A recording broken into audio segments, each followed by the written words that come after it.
بسم الله الرحمن الرحیم. السلام علیکم ورحمت الله وبرکاته.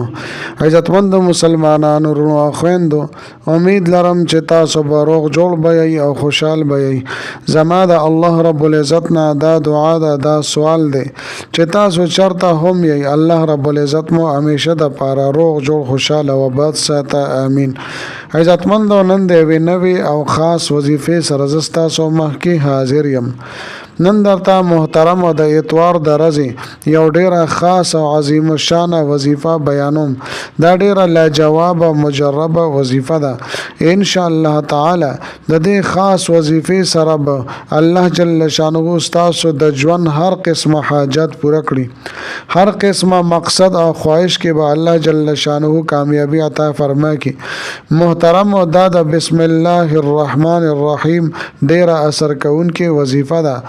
الله رب العزت به دستاسو د ژوند دغه تکالیف او دغه مصیبتونه او غمونه ختم کی. دستاسو په زندګۍ کې به سکون راشي، آرام به راشي او اطمینان به راشي.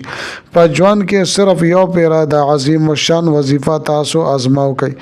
زما عزتمندو، د ویډیو شروع کېدو نه مخکې تاسو ټولو ناظرین او سامعین په خدمت کې دا درخواست دی چې تاسو هسې هم ویډیو ګورئ. په اول ځل باندې مو زما د چینل وزټ کړی وي او دا چینل ملا تر اوسه پورې سبسکرایب کړی نه وي، نو برای مهرباني دا چینل سبسکرایب کړئ. سبسکرایب سره خوا کې د ټاله والا نشان دی، دا تاسو کلیک کړئ او سلیکټ آل کړئ د دې لپاره چې د هر راتلونکي ویډیو نوټیفیکیشن تاسو ته ملاويږي. ځکه چې زما عزتمندو، په دې چینل کې زه تاسو ته هر قسم مستند وظایف راوړم. هغه مستند وظایف چې ما ته خپل استادانو د هغې اجازت راکړې ده.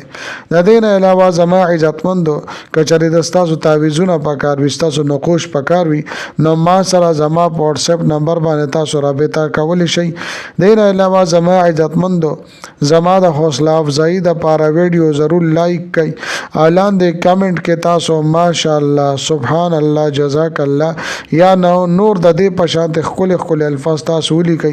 د دې وجه دا ده چې ما ته به حوصله افزایی ملاویږي او نور ډېر ښکلي ښکلي وظایف به زه تاسو ته په دې چینل کې راوړم. محترم، او تاسو به ډېر وظایف کړي وي، خاص کر د بسم الله الرحمن الرحیم د وظیفې داسې رازونه دي که چاته دا معلوم شي او